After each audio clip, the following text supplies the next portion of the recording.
So hello hello hello guys के छ खबर मेरो चाहिँ सबै ठिकठाक छ अनि हजुरहरूको चाहिँ के छ कमेन्ट बक्समा भन्नु होला। अनि आज चाहिँ म बिहानै राति नै उठिरहेको छु किनकि म आज कहाँ जाँदैछु होला त। अहिले चाहिँ पुरै राति नै भइरहेको छ है। अब यस्तो छ अनि अहिले चाहिँ बिहानको 5:52 गएको छ साथीहरू। सो म चाहिँ कहाँ जान्छु होला पुरै भिडियो हेर्नु होला। राम्रो लागेमा लाइक कमेन्ट सब्सक्राइब गर्न चाहिँ नभुलिदिनु होला है त। अनि म चाहिँ बिहानै कहीँ जान्छु भनेर उठेको थिएँ तर यहाँ जाँदै म चाहिँ उज्यालो भयो अनि बिहान 6 बजे उठेको मान्छे अहिले चाहिँ टक्क लगाएर 9:56 गइरहेको छ।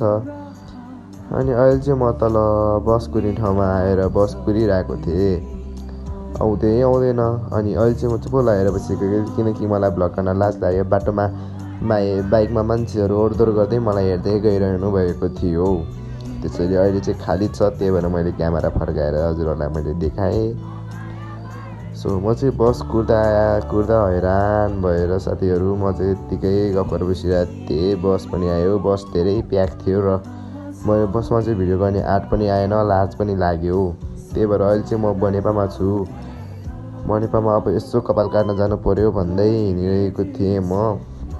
त्यहाँ पनि यस्तो लाज लाग्यो जस्तो भयो अहिले चाहिँ। अनि बनेपाको माहौल पुरै यस्तो रहिरहेछ र अहिले चाहिँ म कपाल काट्ने ठाउँमा कपाल काट्नलाई पालो कुरेर बसिरहेको थिएँ र मेरो कपाल चाहिँ यस्तो थियो। त्यतिखेर पनि ठिकै दिएको थियो। कपाल काटेर आएपछि त मान्छे नचिन्ने भयो अब नुहाएको पनि थिएन र मैले चाहिँ मेरो भाइलाई नि भेटिसकेको थिएँ। पछि फेरि अर्को भाइ र आन्टी चाहिँ अगाडि हुनुहुन्छ। आन्टी भाइहरू दुइटासँग मैले भेट भएर हामी लाग्यो पाँचखालतिर। हामी लाग्दा पाँचखाल अब पुग्नै लागिसकेका थियौँ। अनि फेरि बसमा जान्छौँ त बस त रकेट चलाउँछ बा सातो गएर। सो गाइज अनि सातो गएको अनि हामी चाहिँ अहिले घर पुगेर अनि भाइहरूसँग गेम खेल्दैछु।